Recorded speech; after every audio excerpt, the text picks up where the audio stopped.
नमस्कार, आप देख रहे हैं ललकार, एक मुहिम बेहतर कल की ओर। एक जगह है, वहाँ घने जंगल हैं, जंगलों में जानवर रहते हैं। उनमें से एक जानवर है चमगादड़ और एक है पेंगुलिन। जंगल में पेड़ है, बहुमूल्य लकड़ी है, खनिज है।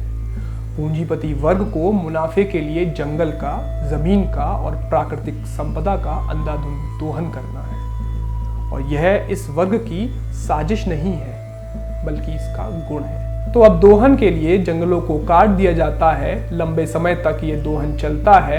इस प्रक्रिया में जंगली जानवरों के प्राकृतिक आवास उजड़ जाते हैं। यह भी कोई साजिश नहीं है। जंगल कटेंगे तो जंगली जानवरों के आवास उजड़ेंगे। जंगली जानवरों के आवास उजड़ेंगे तो जंगली जानवरों के पास ऑप्शन क्या बचता है? नया आवास तलाशने का। उसे सबसे पास मिलती है मानव बस्ती। जंगली जानवर मानव के संपर्क में आ जाता है। लेकिन यहाँ एक घटना और होती है। जंगली जानवरों में कई वायरस डेरा जमाए बैठे हैं। यह कोई साजिश नहीं है, ये एक प्राकृतिक चीज है।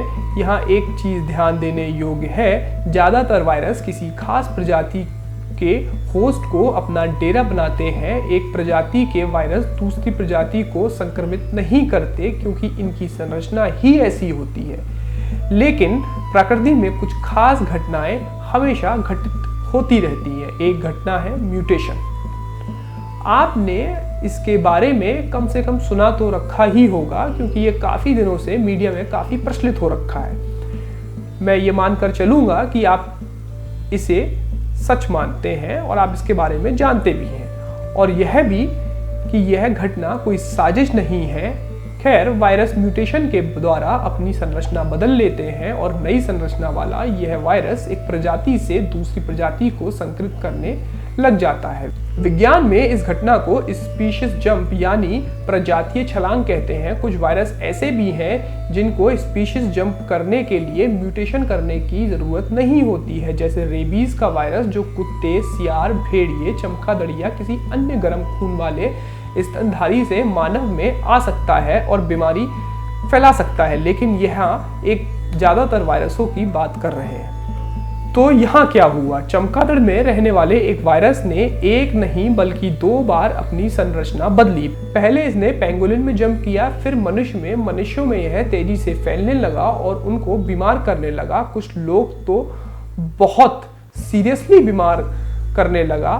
तो यह साजिश नहीं थी, बल्कि मुनाफे की हवस की परिणति थी, जिसके तहत ऐसा हुआ। पहले वो आए, उन्होंने जंगल देखे, जंगल में को काटना शुरू किया, क्योंकि जंगल में लकड़ी थी।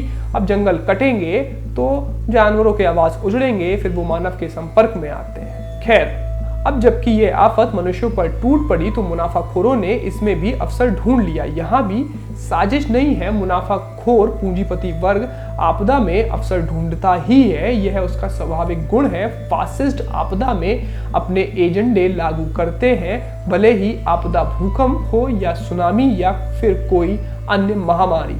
महामारी एक सच्चाई है, इसका पैदा होना साजिश नहीं है। इसमें अवसर ढूंढा जाना साजिश है।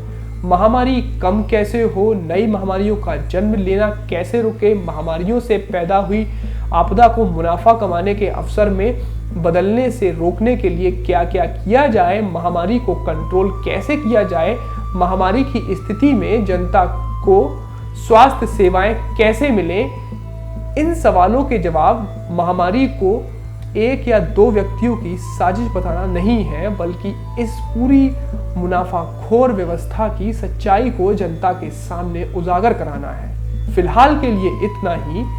ये जानकारी आपके लिए लेकर आए थे नवमीत। अगर आपको हमारी ये स्टोरी पसंद आई हो तो please like, share and subscribe. अगर आप लोगों के पास भी सुधार के लिए कोई सुझाव हो तो ज़रूर कमेंट बॉक्स में बताएं। हमें आपके जवाबों का इंतज़ार रहेगा। शुक्रिया। आप देख रहे थे ललकार।